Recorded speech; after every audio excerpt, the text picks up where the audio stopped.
સુરતના ડિંડોલી વિસ્તારમાં વહેલી સવારે ઝૂંપડાઓમાં આગ ફાટી નીકળતા અફરાતફરીનો માહોલ સર્જાયો હતો.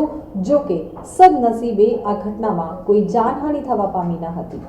શહેરના ડિંડોલી વિસ્તારમાં કરાડવા ગામ ખાતે લેબરો માટે બનાવવામાં આવેલા ઝૂંપડામાં આજે સવારે આગ ફાટી નીકળી હતી. જોત જોતામાં આગ પ્રસરી જતા એક પછી એક 6 જેટલા ઝૂંપડાને ઝપેટમાં લઈ લેતા સ્થળ ઉપર ભારે અફરાતફરી મચી જવા પામી હતી. ઘટના અંગે જાણ કરવામાં આવતા જ અલગ અલગ ફાયર સ્ટેશનથી ફાયર બ્રિગેડના જવાનોનો કાફલો ઘટનાસ્થળે પહોંચી ગયો હતો અને આગને કંટ્રોલમાં લેવાની કવાયત હાથ ધરી હતી. સદનસીબે ઝૂંપડામાં રહેતા મજૂરો બહાર હોવાથી મોટી જાનહાનિ ટળી ગઈ હતી, પરંતુ આગની ઝપેટમાં આવવાથી ઝૂંપડા બળીને ખાખ થઈ ગયા હતા. ડિંડોલી કરાડવા ગામ ખાતે આવેલ એકલરા ચોકડી પાસે લેબરો માટે ઝૂંપડા બનાવવામાં આવ્યા છે, જ્યાં મોટી સંખ્યામાં લેબરો રહે છે. તો દરમિયાન આજે સવારે ઇલેક્ટ્રિક શોર્ટ સર્કિટ થવાને પગલે એક ઝૂંપડામાં આગ લાગી હતી. ત્યારબાદ જોતામાં આગ ઝડપથી પ્રસરવા લાગી હતી. આજુબાજુના અન્ય ઝૂંપડામાં પણ આગની ઝપેટ લાગી ગઈ હતી.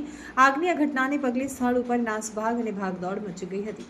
તો ઘટના અંગે ફાયર કંટ્રોલમાં જાણ કરવામાં આવતા ઉધના, ડિંડોલી અને ભેસ્તાન ફાયર સ્ટેશનથી 6 થી 7 જેટલી ફાયર બ્રિગેડની ગાડીઓ સાથે લશ્કરનો ઘટનાસ્થળે પહોંચી ગયા હતા. આગ ઓલવવા માટે કવાયત હાથ ધરી હતી.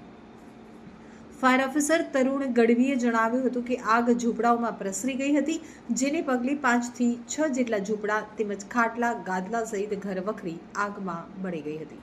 જોકે અહીં 25 જેટલા ઝૂંપડા બનાવવામાં આવ્યા હતા, જે પૈકી 17 જેટલા ઝૂંપડા બચાવી લેવામાં આવ્યા હતા.